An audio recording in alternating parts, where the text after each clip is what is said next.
এই আওয়াজের প্রথম ভূমিকা যিনি রাখলেন শাহ অলিউল্লাহ মুহাদ্দিস দেহলভী, তার সন্তান আব্দুল আজিজ মুহাদ্দিস দেহলভী, কাসেম নানতুবি এবং আরো যারা ছিলেন বড় বড় আল্লাহওয়ালা আলেমরা। এই আওয়াজ তারা ব্রিটিশ খেদা আন্দোলন তারা শুরু করেছিল। এমনকি হুসেন আহমদ মাদানী রহমাতুল্লাহ আলাইহি তিনি এই আওয়াজ তুলেছিলেন সেই সময় ব্রিটিশ সরকারের বিরুদ্ধে যে ভারতবর্ষের কোনো নাগরিক, কোনো শিক্ষিত অশিক্ষিত কোনো নাগরিক এই ব্রিটিশদের কোম্পানি কাজ করতে পারবে না। বিশেষ করে মুসলমানরা যদি এই ব্রিটিশদের কোম্পানিতে কাজ করে তাদের কাফের ফতোয়া দেওয়া হলো। আজ 15ই আগস্ট স্বাধীনতা দিবস। আজ থেকে 80 বছর আগে ঠিক এইরকমই একটা দিনে 1947 সালে আমাদের ভারতবর্ষ স্বাধীন হয়েছিল। আজকে আমরা খাগড়া যুব কমিটির পক্ষ থেকে আমাদের যে তিরঙ্গা পতাকা, যেটা আমাদের গর্ব, সারা ভারতবাসীর গর্ব, আমরা সেই তিরঙ্গা পতাকা আজকে উত্তোলন করলাম খাগড়া যুব কমিটির পক্ষ থেকে। 1947 সালে 15ই আগস্ট এই ভারতবর্ষ ইংরেজদের যে বড় অত্যাচার জুলুম নিপীড়ন থেকে তারা স্বাধীন হয়েছিল, স্বাধীনতা অর্জন করেছিল। পরাধীনতার আস্তাবল থেকে ভারত স্বাধীনতা অর্জন করেছিল। এই যে শুধু 1947 সাল থেকে নিয়ে আজকের 2026 সাল, মাত্র 79 বছরের ইতিহাস শুধু নয়, বরং দেখা যায় ওই 1531 সালে প্রথম এই ভারতে ব্রিটিশদের আগমন ঘটেছিল। ইস্ট ইন্ডিয়া একটা কোম্পানিকে কেন্দ্র করে, ব্যবসা করাকে কেন্দ্র করে। সেখান থেকে তারা এই ভারতবর্ষের সমস্ত জাতি ধর্ম নির্বিশেষের মানুষের উপরে নির্মমভাবে অত্যাচার তারা চালিয়ে যাচ্ছিল।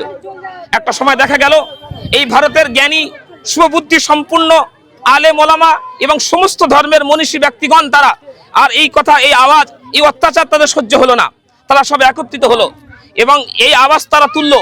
এই আওয়াজের প্রথম ভূমিকা যিনি রাখলেন শাহ অলিউল্লাহ মুহাদ্দিস দেহলভী, তার সন্তান আব্দুল আজিজ মুহাদ্দিস দেহলভী, কাসেম নানতুবি এবং আরো যারা ছিলেন বড় বড় আল্লাহওয়ালা আলেমরা। এই আওয়াজ তারা ব্রিটিশ খেদা আন্দোলন তারা শুরু করেছিল। এমনকি হুসেন আহমদ মাদানী রহমাতুল্লাহ আলাইহি তিনি এই আওয়াজ তুলেছিলেন সেই সময় ব্রিটিশ সরকারের বিরুদ্ধে যে ভারতবর্ষের কোনো নাগরিক, কোনো শিক্ষিত অশিক্ষিত কোনো নাগরিক এই ব্রিটিশদের কোম্পানি কাজ করতে পারবে না। বিশেষ করে মুসলমানরা যদি এই ব্রিটিশদের কোম্পানিতে কাজ করে তাদের কাফের ফতোয়া দেওয়া হলো। এই কথা শোনার পরে ব্রিটিশ সরকার হুসেন আহমদ মাদানীর বিরুদ্ধে শহীদের মেরে দেওয়ার ফাঁসির আদেশ দিয়ে দিল। তাকে ডাক করানো হলো।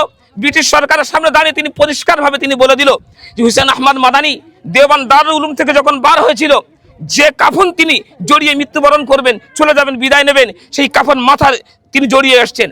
এখানে তিনি তৈরি হয়ে আছেন যে যখন যে ফতোয়া দেওয়া হবে, এই ব্রিটিশরা যে ফতোয়া দেবে আমার বিরুদ্ধে, আমি এই ফতোয়া গ্রহণ করব এবং মরতে আমি এক্ষুনি রাজি আছি। বোঝা যায় যে এই দেশকে স্বাধীন করার জন্য, এই দেশকে একটা ভালো আত্মমর্যাদা সম্পূর্ণ দেশ বানানোর জন্য ভারতবাসীর বিশাল বড় অবদান রয়েছে। আসি আমরা আরো কিছুটা পিছনে যদি যাই, আমরা দেখতে পাবো যে এই প্রথম এই ভারতবর্ষের যিনি এই যে আমরা তিরঙ্গা আজকের ওড়াচ্ছি, এই পতাকা ওড়াচ্ছি, এই পতাকার রূপ আকার ধারণ করেছিলেন তিনি হলেন সুরাইয়া তৈয়বজি। এবং এই লাল কেল্লা যিনি তৈরি করেছিলেন তিনি আর অন্য কেউ নয়, হাফেজ মোহাম্মদ মির নিসার আলী, জানার নাম তিতুমির বলে বিখ্যাত, আমরা ইতিহাসের পাতায় পড়েছিলাম। তিনি সেই লাল কেল্লা তৈরি করেছিল। ভারত স্বাধীন হওয়ার পরে তিনি ওই যে লাল কেল্লা তৈরি করেছিলেন, ওই লাল কেল্লার উপরে দাঁড়িয়ে এই পতাকাকে নাড়িয়ে দিয়েছিলেন, স্বাধীন ভারত স্লোগান দিয়েছিলেন, অন্য কেউ নয়, তৎকালীন সেনা জেনারেল ছিলেন যিনি শাহনেওয়াজ, তিনিও একজন মুসলমান ছিলেন। এমন করে ইতিহাস ঘাটতে ঘাটতে দেখতে বোঝা যাবে কি যে শেষ পর্যন্ত 1947 সাল পর্যন্ত হাজার হাজার ওলামা, সিপাহী বিদ্রোহ থেকে শুরু করে উত্তরপ্রদেশের সিমলির ময়দানে অনেক আলেম ওলামা, প্রায় 21,000 ওলামা এই যুদ্ধে তারা শহীদ হয়েছিলেন। কিন্তু আজকের আফসোস, দুঃখের বিষয় যে সরকার আসে আমাদেরকে পিছিয়ে রাখা হয়, ইতিহাসের পাতায় থেকে আলেমদের নামগুলো মুছে দেওয়া হচ্ছে। আমাদের সন্তানেরা তারা জানতে পারছে না, লেখাপড়া না করার কারণে, ইতিহাস মুছে দেওয়ার কারণে, যে এই মুসলিমদের এই দেশের জন্য অবদান কতটুকু আছে।